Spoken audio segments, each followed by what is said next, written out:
Hello everyone, ఇలాంటి videos మీకు ముందుగా కావాలి అనుకుంటే మా ఛానల్ని సబ్స్క్రైబ్ చేసుకుని పక్కనే ఉన్న బెల్ ఐకాన్ని క్లిక్ చేయండి.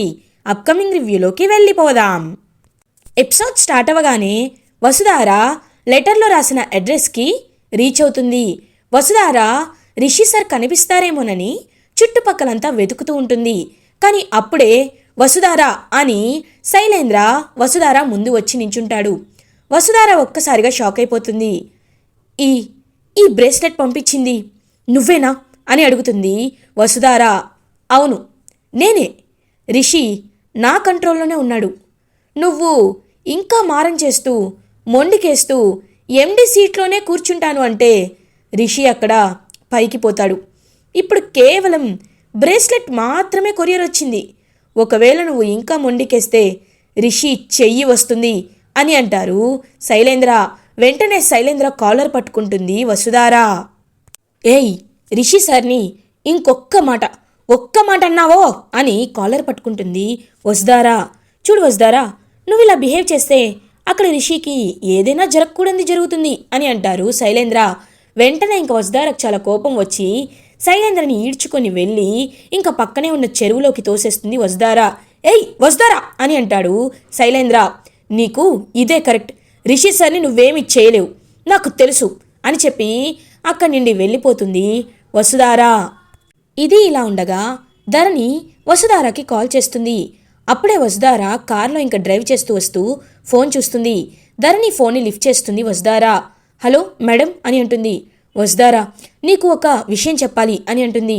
చెప్పండి మేడం అని అంటుంది వసుధార. నీకు బ్రేస్లెట్ ఏదైనా కొరియర్ వచ్చిందా అని అడుగుతుంది ధరణి. అవును మేడం, రిషి సార్ బ్రేస్లెట్టే ఆ శైలేంద్ర పంపించాడు అని అంటుంది వసుధార. వసుధార, నువ్వు టెన్షన్ పడద్దు, భయపడద్దు, అది రిషి బ్రేస్లెట్ కాదు. ఎందుకంటే నిన్న రాత్రి అని జరిగింది ఫ్లాష్ బ్యాక్ చెప్తుంది ధరణి. రాత్రి ఏమవుతుందంటే శైలేంద్ర ఎవరికి తెలియకుండా సేమ్ రిషి లాంటి మోడల్ బ్రేస్లెట్నే తెప్పించుకుంటాడనమాట. కొరియర్ చేసి ఆర్డర్ చేసి తెప్పించుకుంటాడు. అలా అదంతా సీక్రెట్గా చూసేస్తుంది ధరణి. అప్పుడే అర్థమవుతుంది ధరణికి, వసుధార ఇదంతా చూస్తుంటే నాకు ఒక్క విషయం అర్థమవుతుంది. ఖచ్చితంగా రిషి ఎక్కడున్నాడో మా వారికి తెలీదు. ఒకవేళ తెలిస్తే తను ఏం చేస్తాడో నాకు తెలియదు, కానీ తనకి తెలియదు కాబట్టే ఎండి పదవిని ఎలా అయినా లాక్కోవాలని తెలిసినట్టు నటిస్తున్నారు అని అంటుంది ధరణి. మేడం, మీరు చెప్పింది నాకు చాలా క్లియర్గా అర్థమైంది. Thank you madam, thank you so much అని చెప్పి అప్పుడు కొంచెం రిలాక్స్ అవుతుందన్నమాట వసుధార. అయితే శైలేంద్ర కావాలనే రిషి సార్ ఎక్కడున్నారో తెలియకపోయినా రిషి సార్ ఎక్కడున్నారో తెలుసు అని నాటకం వేస్తున్నాడు.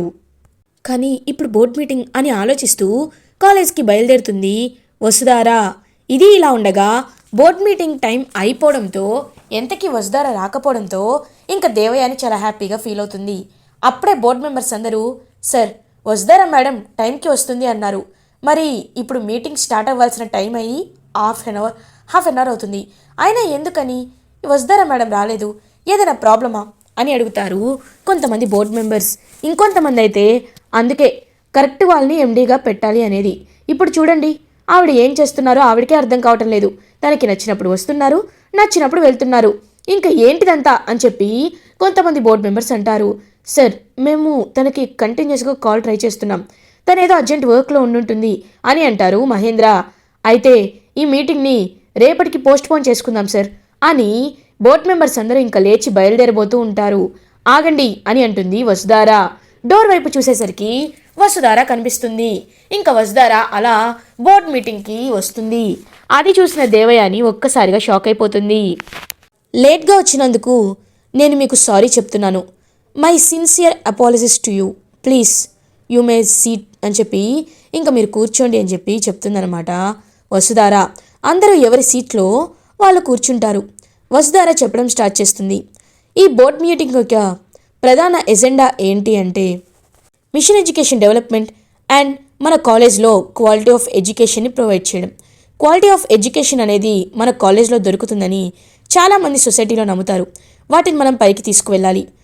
జీతాలు పెంచమని మీరు ఎప్పటి నుండో అడుగుతున్నారు. ఎస్, వాటిపై నేను ఖచ్చితంగా ఒక నిర్ణయం తీసుకుంటాను. అలా చాలా టాపిక్స్ని డిస్కస్ చేస్తుంది వసుధార. బోర్డ్ మెంబర్స్ అందరూ చాలా హ్యాపీగా ఫీల్ అవుతారు. మిషన్ ఎడ్యుకేషన్ని సక్సెస్ చేయడానికే సార్ టూర్కి వెళ్ళారు. సార్ తిరిగి రాగానే మిషన్ ఎడ్యుకేషన్ని నెక్స్ట్ లెవెల్కి తీసుకువెళ్ళే ఐడియాస్ కొన్ని రిషి సార్తో డిస్కస్ చేసి మనం ఖచ్చితంగా ఇంప్లిమెంట్ చేద్దాం, మిషన్ ఎడ్యుకేషన్ ద్వారా స్టూడెంట్స్కి సొసైటీకి సర్వీస్ చేద్దాం అని అంటుంది వసుధార. వసుధార మాటలకి అందరూ ఇంకా క్లాప్స్ కొడతారు. దేవయాని చాలా జెలస్గా ఫీల్ అవుతుంది. ఏంటి వసుధార, ఎలా అయినా తను మంచి మాటకారి, అందుకే అందరినీ తన మాటలతోనే అట్రాక్ట్ చేస్తుంది అని మనసులో అనుకుంటుంది దేవయాని.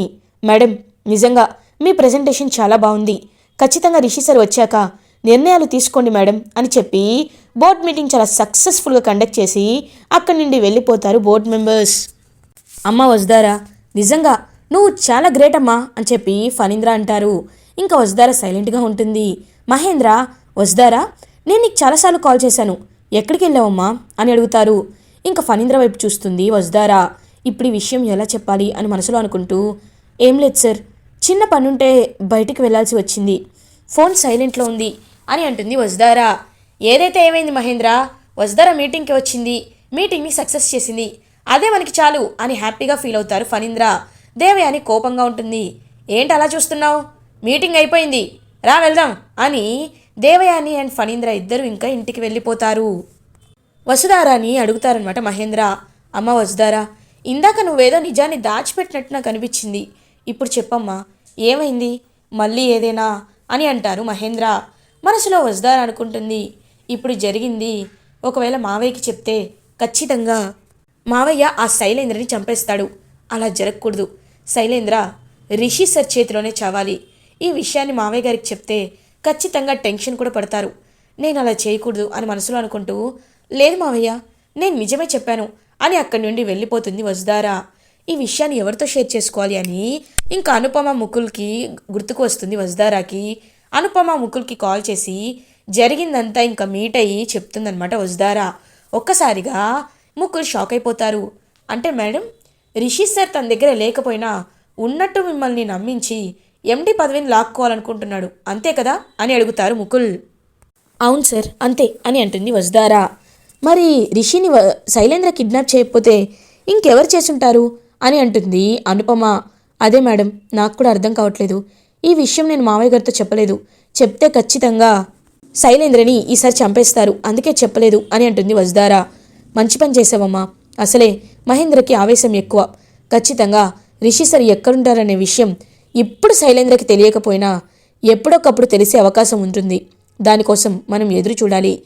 శైలేంద్రకి తెలియదు అంటే ఖచ్చితంగా రిషి సార్ సేఫ్గానే ఉండి ఉంటారు, మీరేమి కంగారు పడద్దు, మేము శైలేంద్ర ఫోన్ని ట్యాప్ చేసి ఉంచుతాం, తనకి ఏ కాల్ వచ్చినా మేము మానిటర్ చేస్తూనే ఉంటాం అని ముకుల్ అక్కడి నుండి వెళ్ళిపోతాడు. వసుధార అనుపమ ఆలోచనలో పడతారు. ఇది ఇలా ఉండగా నైట్ అవుతుంది. శైలేంద్ర నిద్రపోతూ ఉంటారు. అప్పుడే శైలేంద్రకి ఫోన్ వస్తుంది. వెంటనే శైలేంద్ర లేచి చూస్తాడు. ధరణి కూడా ఇంకా అలా కళ్ళు తెరిచి చూస్తుంది. కానీ శైలేంద్ర తన వైపు చూసేసరికి కళ్ళు మూసుకొని నిద్రపోతున్నట్టు యాక్ట్ చేస్తుంది. ఇంకా శైలేంద్ర ఎవ్వరికీ తెలియకుండా ఫోన్ తీసుకొని బాల్కనీలోకి వెళ్ళిపోతాడు. ధరణి శైలేంద్రకి తెలియకుండా ఇంకా తొంగి చూస్తూ ఉంటుంది.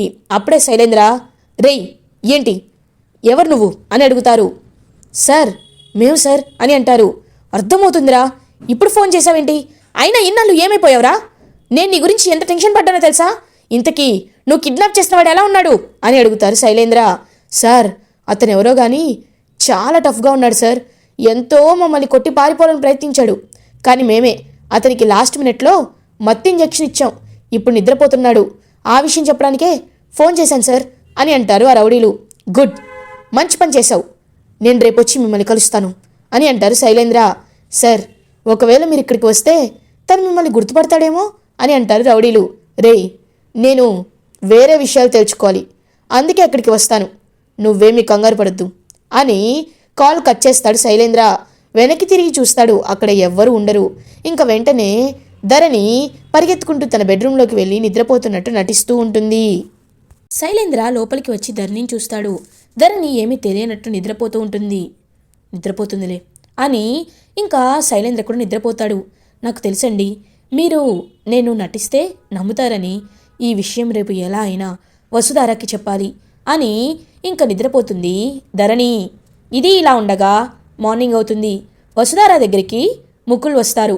అప్పుడే ఇంకా ముకులైతే వసుధారాతో, మేడం ఒక గుడ్ న్యూస్, నేను నిన్న శైలేంద్ర ఫోన్ని ట్యాప్ చేశా. ఒక సస్పీషియస్ కాల్ వచ్చింది.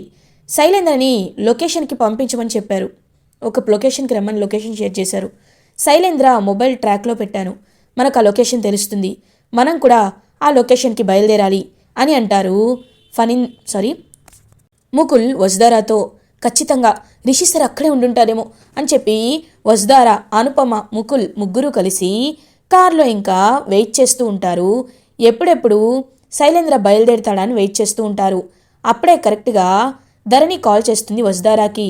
ఇంకా కాల్ స్పీకర్లో పెడుతుందనమాట వసుధార. హలో మేడం చెప్పండి అని అంటుంది. వసుధారా, నీకు ఒక విషయం చెప్పాలి. నిన్న రాత్రే మా ఆయన రౌడీలతో మాట్లాడాడు. రిషి ఎక్కడున్నాడో మా ఆయనకి తెలిసిపోయింది. ఇప్పుడు అక్కడికే బయలుదేరుతున్నాడు. నువ్వు మా వారి కారు ఫాలో అవుతే ఖచ్చితంగా నీకు తెలిసిపోతుంది అని అంటుంది ధరణి. వసుధార ఒక్కసారిగా షాక్ అయిపోతుంది. మేడం అని అంటుంది. అవును వసుధారా, సరే ఎవరైనా చూస్తారు, నేను ఉంటాను అని చెప్పి కాల్ కట్ చేసి వెనక్కి తిరిగి చూసి ఒక్కసారిగా షాక్ అయిపోతుంది ధరణి. ఎందుకంటే అక్కడ ఫణీంద్ర ఉంటారు. ఫణీంద్ర ధరణి వైపు చూస్తూ, అమ్మ ధరణి, ఏం జరుగుతుందమ్మా, ఏం చెప్తున్నావు నువ్వు అని అడుగుతారు. అంటే మావయ్య గారు అని అంటుంది. నిజం చెప్పమ్మా, నిజం మాత్రమే చెప్పు. అంటే రిషిని కిడ్నాప్ చేసింది అని అంటారు. అవును మావయ్య గారు, మీరు అనుకున్నట్లు శైలేంద్రే రిషిని కిడ్నాప్ చేశారు అని అంటుంది. ఒక్కసారిగా షాక్ అయిపోతారు ఫణీంద్ర. ఎందుకమ్మా, ఎందుకు ఈ విషయాన్ని ఇన్నాళ్ళు దాచిపెట్టారు అని అడుగుతారు ఫణీంద్ర. మావయ్య, రిషి గురించి మీకు తెలిసిందే. సాక్ష్యం ఉంటే కానీ ఏది నమ్మడు. రిషి శైలేంద్ర ఇలా చేశాడంటే నమ్మడు. కాబట్టే ఇన్నాళ్ళు విషయం తెలిసిన వసుధార కానీ చిన్న మావయ్య గారు కానీ మీ దగ్గర ఎవరి దగ్గర ఈ నిజాన్ని బయట పెట్టలేదు అని అంటుంది ధరణి. అమ్మా ధరణి, ఇప్పుడు నేను చెప్తున్నాను, నీకు నా కన్న కూతురులా నేను నిన్ను చూసుకుంటాను. వాడిని మాత్రం బ్రతకనివ్వను. నా చేతుల్లోనే వాడు చస్తాడు. నేను వెంటనే బయలుదేరుతున్నాను అని ఫణీంద్ర కూడా ఇంకా శైలేంద్ర కార్ని ఫాలో అవుతూ బయలుదేరుతారు. శైలేంద్ర రిషి ఉన్న స్పాట్కి రీచ్ అవుతాడనమాట. సీక్రెట్గా వసుధార వాళ్ళు కూడా అక్కడికి రీచ్ అవుతారు. వసుధార, ముకుల్ వీళ్ళందరూ ఇంకా గమనిస్తూ ఉంటారు శైలేంద్రని. రేయ్ ఎక్కడ వాడు అని అడుగుతారు శైలేంద్ర రౌడీలని. సార్ ఇదిగోండి సార్ అని చెప్పి ఇంకా రిషిని చూపిస్తారు. రిషి చాలా మత్తుగా పాపం కళ్ళు కూడా తెరవకుండా అలా స్పృహ కోల్పోయి ఉంటాడు. రేయ్ నన్ను చూడు, నేనిప్పుడు నిన్ను చంపేస్తాను. ఎప్పటికైనా నువ్వు తిరిగి వస్తావు. నువ్వు నాకు అడ్డుగానే ఉంటావు. కాబట్టి ఖచ్చితంగా నిన్ను నేను చంపి తీరతాను అని చెప్పి శైలేంద్ర ఇంకా రిషిని బుల్లెట్తో కాల్చబోతూ ఉండే టైంలోనే కరెక్ట్గా ఒకరొచ్చి అడ్డుపడతారు. వారిని చూసి ఒక్కసారిగా అందరూ షాక్ అయిపోతారు. ఎవరో కాదు, ఫణీంద్ర. రిషికి తగలాల్సిన బుల్లెట్ ఫణీంద్ర అడ్డుకుంటారు. ఒక్కసారిగా శైలేంద్ర షాక్ అయిపోతాడు. డాడీ అని చెప్పి పరిగెత్తుకుంటూ ఇంకా శైలేంద్ర అయితే ఫణీంద్ర దగ్గరికి వెళ్తారు. ఇంకా వసుధార, ముకుల్ అందరూ షాక్ అయిపోతారు. రేయ్ శైలేంద్ర, నువ్వు నా ప్రాణాలు తీరా, రిషిని ఎందుకు చంపాలనుకుంటున్నావు అని చెప్పి ఇంకా పాపం బుల్లెట్ తగిలినా మాట్లాడుతూ ఉంటారు. డాడ్ మీరెందుకు వచ్చారు డాడ్ అని ఏడుస్తూ ఉంటాడు శైలేంద్ర. సార్ ముందు మీరు హాస్పిటల్కి వెళ్ళాలి అని చెప్పి ముకుల్ అంటాడు. లేదు, రిషిని కాపాడితే కానీ నేను ఇక్కడికి రాను అని చెప్పి ఇంకా పాపం ఫణీంద్ర కూడా చాలా రిస్క్ తీసుకుంటారనమాట. అప్పుడే ఇంకా వసుధార, సార్ ఏమి అవ్వదు రిషి సార్కి, నేను రిషి సార్ని తీసుకొస్తాను, ముందు హాస్పిటల్కి వెళ్దాం సార్ అని పాపం ఫణీంద్రని హాస్పిటల్లో జాయిన్ చేస్తారు. ఇంకా రిషికి కూడా ఇంకా మామూలుగా మొహంపై నీళ్లు కొట్టి రిషిని కూడా ఇంకా మెలకు వచ్చేటట్లు చేసి హాస్పిటల్కి తీసుకువెళ్తారు ముకుల్. అప్పుడే ఇంకా ఫణీంద్ర హాస్పిటల్లో ఉండడం చూసి దేవయాని ధరణి కూడా షాక్ అయ్యి ఇంటికి వచ్చేస్తారు హాస్పిటల్కి. ఇంకా దేవయాని అయితే శైలేంద్ర చెంపపై ఒక్కటి కొడుతుంది. మమ్మీ అని అంటాడు. నోర్ముయ్, ఇన్నాళ్ళు నువ్వు ఎండి పదవికి ఆశపడుతుంటే నేను ఏమీ కాదులే అనుకున్నాను. ఏకంగా మీ నాన్నని కూడా నువ్వు చంపాలనుకుంటున్నావా అని అడుగుతుంది దేవయాని.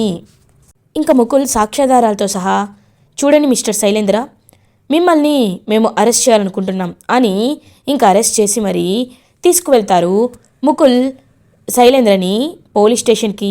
ఇంకా శైలేంద్ర నిజస్వరూపం తెలుసుకున్న ఫణీంద్ర అండ్ రిషి అయితే శైలేంద్రని అసహించుకుంటారు. ఇలా ఎపిసోడ్ ఎండ్ అవుతుంది. ఫర్దర్ ఎపిసోడ్ రివ్యూస్ ముందుగా మీకు కావాలి అనుకుంటే మా ఛానల్ని సబ్స్క్రైబ్ చేసుకోండి. Thanks for watching.